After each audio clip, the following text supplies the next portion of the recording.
नमस्कार दोस्तों, lifeline astro channel में आपका स्वागत है। जैसा कि आप जानते हैं कि गुरु बृहस्पति देव एक बहुत शुभ ग्रह माने गए हैं। शुभ ग्रह बृहस्पति देव, इनका 12 भाव में कैसा रिजल्ट होता है इसके बारे में 11वें भाव तक चर्चा हुई आपसे। आज 12वां भाव जो कुंडली का होता है, द्वादश भाव, इसको त्रिक भाव भी कहते हैं, व्यय भाव भी कहते हैं। इसमें अगर गुरु बृहस्पति देव अगर विराजित होते हैं तो अपना कैसा परिणाम देते हैं, इसके बारे में आज चर्चा करेंगे। आइए जानते हैं विस्तृत से।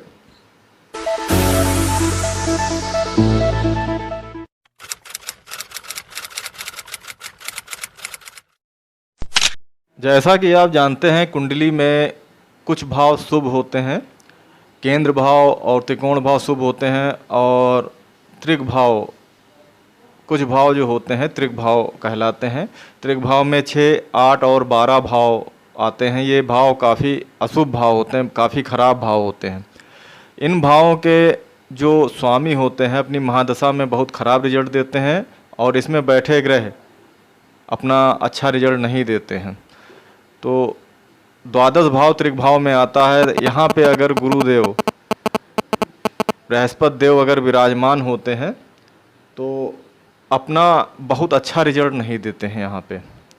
इसके बारे में पुस्तक फलदीपिका पुस्तक में बताया गया है।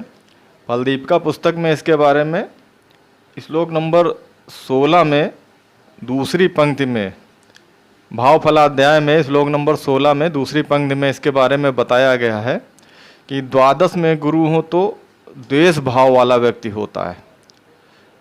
मतलब द्वादश भाव जो होता है त्रिक भाव होता है, यहाँ पे अगर गुरुदेव विराजित होते हैं तो व्यक्ति जो होता है द्वेष भाव वाला होता है, धिक्कारा जाने वाला, अपमानित होने वाला व्यक्ति होता है। और ऐसा भी बताया गया है यहाँ पे अगर गुरु विराजित होते हैं तो व्यक्ति पुत्रहीन, पापी, आलसी व नौकरी करने वाला होता है। तो इस प्रकार से फलदीपिका पुस्तक में श्लोक नंबर 16 में इसके बारे में बताया गया है।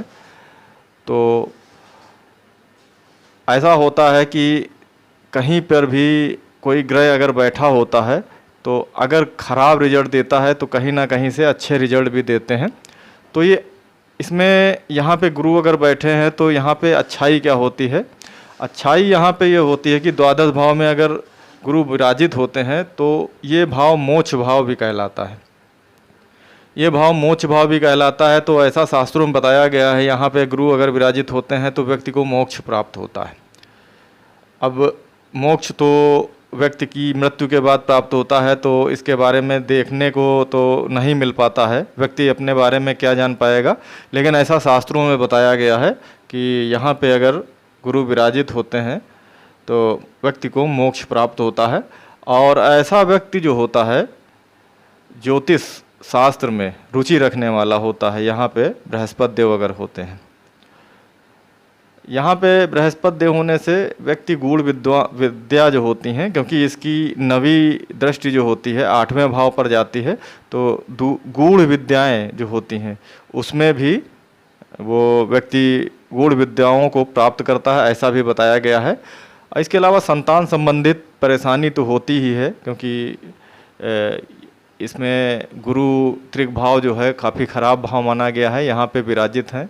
त्रिक भाव में 6, 8 और 12 भाव होते हैं, और यहाँ पे अगर कोई शुभ ग्रह विराजित हो जाते हैं, बैठ जाते हैं, तो ये समझ लीजिए कि यहाँ पे अच्छा रिजल्ट अपना नहीं देते हैं, काफ़ी ख़राब रिजल्ट देते हैं। तो इस प्रकार से यहाँ पे संतान संबंधित, अब इसमें फलदीपिका में बताया गया है कि संतान पुत्रहीन होता है ऐसा व्यक्ति। तो यहाँ पे कुछ बातें इस प्रकार से होती हैं कि इसमें भाव फल के हिसाब से बता दिया जाता है, लेकिन ऐसा होता नहीं है। क्योंकि यहाँ पे अगर बहुत अच्छी अवस्था में, जैसा कि आपको बताया है कि अवस्थाएं 12 प्रकार की अवस्थाएं होती हैं, और 12 अवस्थाओं में अगर यहाँ पे बहुत अच्छी अवस्था में गुरुदेव बैठे हैं, या फिर ऐसा होता है कि त्रिक भाव का स्वामी ही त्रिक भाव में बैठ जाए, तो विपरीत राजयोग बना दे। यहाँ पे त्रिक भाव का स्वामी 6, 8, 12 भाव का स्वामी 6, 8, 12 भाव में बैठ जाए, कोई खराब भाव का स्वामी ही खराब भाव में बैठ जाए तो अपना अच्छा रिजल्ट देता है, तो इसका उल्टा हो जाता है। तो यहाँ पे ये कंडीशंस परमानेंट लागू नहीं होती हैं, लेकिन हाँ ये ज़रूर है कि संतान संबंधित कष्ट जरूर होते हैं ऐसे व्यक्ति को। इसकी दृष्टियाँ 3 दृष्टियाँ होती हैं, 3 दृष्टियों के बारे में बात करेंगे। बृहस्पति देव अगर 12वें भाव द्वादश भाव में बैठे होते हैं तो इनकी 3 दृष्टियाँ जाती हैं 4th house, 6th house, 8th house पे। 4th हाउस जो होता है, चौथा भाव माता, वाहन और सुख का भाव माना गया है, बहुत अच्छा भाव माना गया है, ये केंद्र भाव होता है। और छठे भाव पे दूसरी दृष्टि जो जाती है, 7वीं दृष्टि, ये भाव रोग रिपु ऋण का होता है। और 8वां भाव होता है आयु का। तो ये तीनों दृष्टियां इनकी जो 3 भाव पे पड़ेंगी, यहाँ से इनको कोई अच्छे रिजल्ट नहीं मिलेंगे, क्योंकि त्रिक भाव के स्वामी जो होते हैं या त्रिक भाव में बैठे हुए ग्रह अपना अच्छा रिजल्ट नहीं देते हैं। और बृहस्पति देव की बहुत शुभ दृष्टियां मानी जाती हैं, लेकिन यहाँ से व्यय भाव से चौथे भाव पे दृष्टि इनकी माता के सुखों में कमी, मकान बनाने में कठिनाइयाँ, वाहन मिलने में कठिनाइयाँ और दुश्मन से इनको काफ़ी परेशानियाँ, ऋण लेना पड़ सकता है इनको। छठे भाव से दृष्टि जो है इनकी छठे भाव के ऊपर 7वीं दृष्टि। और आयु का भाव जो होता है, यहाँ पे जो इसको अच्छा भाव ये भी नहीं माना जाता है, खराब भाव त्रिक भाव होता है। 6, 8, 12 भाव त्रिक भाव होते हैं, यहाँ से इनको खास कोई अच्छे रिजल्ट नहीं मिलेंगे। लेकिन इसके विपरीत ग्रह जो होते हैं, जिस भाव में बैठे होते हैं वहाँ से बहुत ख़राब रिजल्ट देते हैं, और वहीं पे बैठे हुए ग्रह बहुत अपना अच्छा रिजल्ट भी दे देते हैं।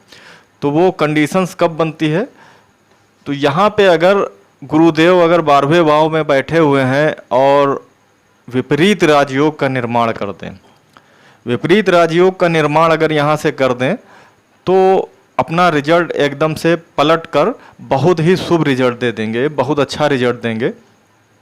विपरीत राजयोग होता क्या है, इसके बारे में काफ़ी वीडियो चैनल पे उपलब्ध हैं, आप देख सकते हैं। 60 में इसके बारे में बता देते हैं। विपरीत राजयोग जो होता है 6, 8, 12 भाव के स्वामी, 6, 8 और 12 भाव के स्वामी अगर इन्हीं भाव में बैठे होते हैं। अब गुरु यहाँ पे बैठे हैं, आपकी लगन कोई भी है, उसमें आप देखिए कि मीन और धनु राशि के स्वामी, मीन और धनु राशि के स्वामी गुरु होते हैं। इसमें आप देखिए कि मीन और धनु राशि अगर 6, 8 और 12 भाव में कहीं पड़ रही है, ये राशि अगर इन भाव में कहीं पड़ रही है और इसके स्वामी बैठे हुए हैं 12वें भाव में, तो ये विपरीत राजयोग का निर्माण कर देते हैं। विपरीत राजयोग की और भी कंडीशंस होती हैं, लगन से संबंधित, लग्न मजबूत होनी चाहिए डिग्री वाइज, और पीड़ित होना जरूरी होता है। ये बातें सब विपरीत राजयोग में बताई गई हैं, वो वीडियो आप देख सकते हैं, चैनल पे उपलब्ध है। अब यहाँ से अगर 6 और 8 भाव से कहीं इनका विपरीत राजयोग बन रहा है, 3 प्रकार के विपरीत राजयोग होते हैं, तो कहीं से अगर बन रहा है इनका विपरीत राजयोग तो बहुत अच्छा रिजल्ट, इनकी महादशा जब आएगी गुरु की तो बहुत अच्छा रिजल्ट आपको प्राप्त होगा। अब किस प्रकार से रिजल्ट प्राप्त होगा, तो यहाँ पे पहली दृष्टि माता के भाव, सुख भाव पे और वाहन के भाव पे है, तो इनको अगर विपरीत राजयोग बन रहा है तो माता से सुख प्राप्त होगा और वाहन इनको उपलब्ध होगा। मकान इनका जो है बहुत आसानी से मकान बनेगा, बहुत अच्छा भवन निर्माण ये कराएंगे। और छठे भाव पे जो दृष्टि है, यहाँ से शत्रु के ऊपर इनकी विजय होगी, रोग नहीं आएंगे इनके ऊपर। और आयु के भाव पर दृष्टि पड़ रही तो गूढ़ विद्या इनको प्राप्त होगी। और वैसे भी गुरु यहाँ पे 12वें भाव में अगर बैठे हुए हैं तो ज्योतिष में रुचि व्यक्ति की होती ज़रूर है, ये अच्छाई होती है। और इसके अलावा विदेश जाने का इनको मौका मिल सकता है, विदेश का भाव माना गया है, और विदेश जाने का मौका, विदेश से धन की प्राप्ति इनको हो सकती है। इस प्रकार से इनको बहुत फायदे हो सकते हैं यहाँ पे अगर विपरीत राजयोग का निर्माण गुरु कर रहे हैं। बृहस्पति देव अगर विपरीत राजयोग का निर्माण कर रहे हैं तो इनको इस प्रकार से फायदे हो सकते हैं। बाकी इनको नुकसान यहाँ से माता, भवन और सुख से, और दुश्मनों से, आयु का भाव होता है, दुर्घटना का भाव होता है, दुर्घटना इनकी हो सकती है यहाँ से। इस प्रकार से इनके अगर विपरीत राजयोग का निर्माण नहीं हो रहा है तो मिलेंगे, विपरीत राजयोग का निर्माण हो रहा है तो इनको इस प्रकार से अच्छे प्रभाव, अच्छे रिजल्ट मिलेंगे। क्योंकि ये 4, 8 और 12 मोक्ष भाव है, तो यहाँ से 4, 8, 12 मोक्ष भाव कहलाता है, यहाँ से इनको मोक्ष की प्राप्ति होती है, ऐसा भी शास्त्रों में बताया गया है। तो कुल मिला के यहाँ पे कुछ चीज़ें अच्छी मानी गई हैं तो कुछ चीज़ें खराब भी मानी गई हैं। और यहाँ पे अगर विपरीत राजयोग का निर्माण होता है तो बहुत अच्छा रिजल्ट इनको मिलता है, ऐसा विपरीत राजयोग के बारे में बताया गया है। विपरीत राजयोग बहुत अच्छा रिजल्ट देता है, लेकिन इनकी जब महादशा या अंतरदशा जब चलती है तब अपना रिजल्ट ये देते हैं, जो भी ग्रह विपरीत राजयोग बनाते हैं। तो दोस्तों इस प्रकार से द्वादश भाव में गुरु अपना रिजल्ट देंगे। फलदीपिका में जिस भाव फलाध्याय में जैसा बताया गया है वैसा भी रिजल्ट देते हैं ये, लेकिन उसके उलट अगर विपरीत राजयोग बनाते हैं तो विपरीत राजयोग का बहुत अच्छा रिजल्ट होता है। और इनकी अवस्थाएं होती हैं, अवस्थाएं 12 प्रकार की होती हैं। 12 प्रकार की अवस्थाओं में किन अवस्था में यहाँ पे द्वादश भाव में बैठे हुए हैं गुरु, तो ये देखना होता है। उसके हिसाब से थोड़े से इनके रिजल्ट, परिणाम जो होते हैं चेंज होते हैं, इसको भी देखना है। तो दोस्तों आपने जाना द्वादश भाव में गुरु का परिणाम कैसा होता है। अगर आपको वीडियो अच्छा लगा है तो सब्सक्राइब जरूर कर दें और हमारे चैनल से जुड़ जाएं। चैनल के माध्यम से आपको कुंडली के जो भी बारीक चीज़ें हैं कुंडली की, वो आपको जानकारी मिलती रहेगी। तो मिलते हैं अगले वीडियो में, तब तक के लिए नमस्कार, धन्यवाद।